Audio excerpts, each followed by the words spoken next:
news thing. Don't waste the message. Good news to you. मैं हूं pastor Ashu, spirit embassy the good news church Mumbai Bharat से। और आइए आज हम देखते हैं परमेश्वर उनकी गुड न्यूज के द्वारा हमें क्या सिखाने जा रहे हैं, हमसे वो क्या बात करने जा रहे हैं। और आज का हमारा विषय है अग्नि के वचन, द अटरेंसेस ऑफ फायर। सो मत्ती 3 अध्याय उसके 11वें वचन के अनुसार वह तुम्हें पवित्र आत्मा और आग से बपतिस्मा देगा। सो हम देखते हैं कि यूहन्ना का जो बपतिस्मा था वो पश्चाताप के लिए था और वो जल का बपतिस्मा था। लेकिन यहाँ पे यीशु मसीह ने हमें बोला, परमेश्वर के वचन हमें सिखा रहे हैं कि जो यीशु मसीह का बैप्टिज्म है, जो यीशु मसीह का बपतिस्मा है, वो पवित्र आत्मा और अग्नि का है। यूहन्ना का बपतिस्मा जल से पश्चाताप के लिए था और प्रभु यीशु मसीह का बपतिस्मा पवित्र आत्मा और अग्नि का बपतिस्मा था। सो जब आप पवित्र आत्मा से भरते हैं, जब आप पवित्र आत्मा प्राप्त करते हैं, यीशु मसीह पे आप विश्वास करते हैं, आपके अंदर परमेश्वर की अग्नि का पावर हाउस चालू हो जाता है। Praise the Lord. और आप होली स्पिरिट के द्वारा आप सील किए जाते हैं और आपके अंदर जब परमेश्वर का पावर हाउस अग्नि का चालू हो जाता है, तब आप आने वाली किसी भी बाधा को, जो आपकी लाइफ में कोई भी चैलेंज हो, कोई भी रुकावटें हो, उनको उनको आप तोड़ देते हैं। क्योंकि जो आपके अंदर फायर है वो हर एक रुकावटों को, हर एक बाधाओं को, हर एक चैलेंजेस को तोड़ने की शक्ति रखती है।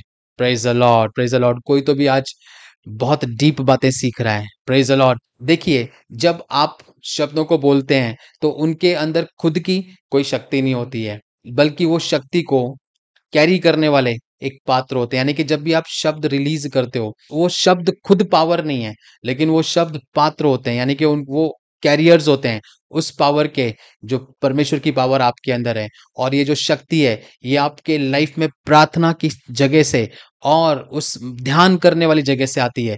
इसलिए जब आप देखते हैं कि यीशु मसीह प्रार्थनाएं करके पहाड़ से उतरते थे, ध्यान करके पहाड़ से उतरते थे, वो दुष्ट आत्माओं को भगा डालते थे, वो बंधनों को तोड़ डालते थे, लोगों की लाइफ बदल जाती थी, लोगों की परिस्थितियां चेंज हो जाती थी, लोग चंगाई पाते थे। क्यों? क्योंकि अब यीशु मसीह के अंदर जो शक्ति है, वो जो प्रार्थना से और ध्यान से आई है, वो उस शक्ति का वो इस्तेमाल कर रहे थे। सो मेरे भाई और बहनों, जब आज से आप प्रार्थनाओं में निवेश करेंगे, यानी कि आप आपकी प्रार्थनाओं को आपके प्रार्थना के बैंक में, आपको मालूम है स्पिरिट रैम में बैंक्स होते हैं, जहां पे जब भी कोई प्रार्थना करता है, वो प्रार्थनाएं वहां पे डिपॉजिट होती है। जैसे हम बैंक्स में मनी को डिपॉजिट करते हैं, पैसों को डिपॉजिट करते हैं। इसलिए जब आप निरंतर प्रार्थनाएं करते हैं, तो आप आपकी प्रार्थनाओं को बैंक में डिपॉजिट करते हैं, ताकि जब भी आपको जरूरत पड़े तो वो प्रार्थनाएं उस बैंक में से निकलती हैं और आपकी लाइफ में काम करती हैं। Praise the Lord. सो जब आप प्रार्थनाओं में निवेश करेंगे, तो आप अपने शब्दों के प्रति सचेत रहिए, क्योंकि आपके शब्द, आपके वचन परमेश्वर की सामर्थ को कैरी कर रहे हैं, जो किसी भी आपकी परिस्थिति को चेंज कर सकते हैं। Praise the Lord. और आप इस बात की कल्पना कीजिए आपसे कि जब आप अन्य भाषाओं में प्रार्थनाएं कर रहे हैं, पवित्र आत्मा में प्रार्थनाएं कर रहे हैं, आप इन चीजों को विजुलाइज कीजिए, यानी कि इन चीजों को इमेजिन कीजिए कि वो परिस्थितियां, वो दुष्ट आत्माओं की शक्तियां, या वो बीमारी, या वो कोई भी टाइप की रुकावट है, वो जल के खत्म हो रही है।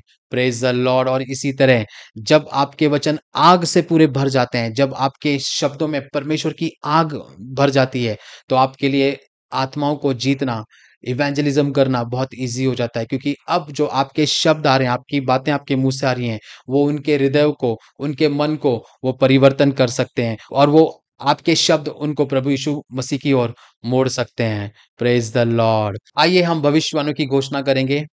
मैं आग से भरपूर वक्ता हूँ, मेरे शब्द सामर्थ से भरे हैं। जब भी मैं वचन बोलता हूँ, हृदयों में पश्चाताप होता है, हृदय परिवर्तित होते हैं, रोगी चंगे होते हैं और चमत्कार होने लगते हैं, यीशु के सामर्थी नाम में। आमीन। Good news to you and God bless you.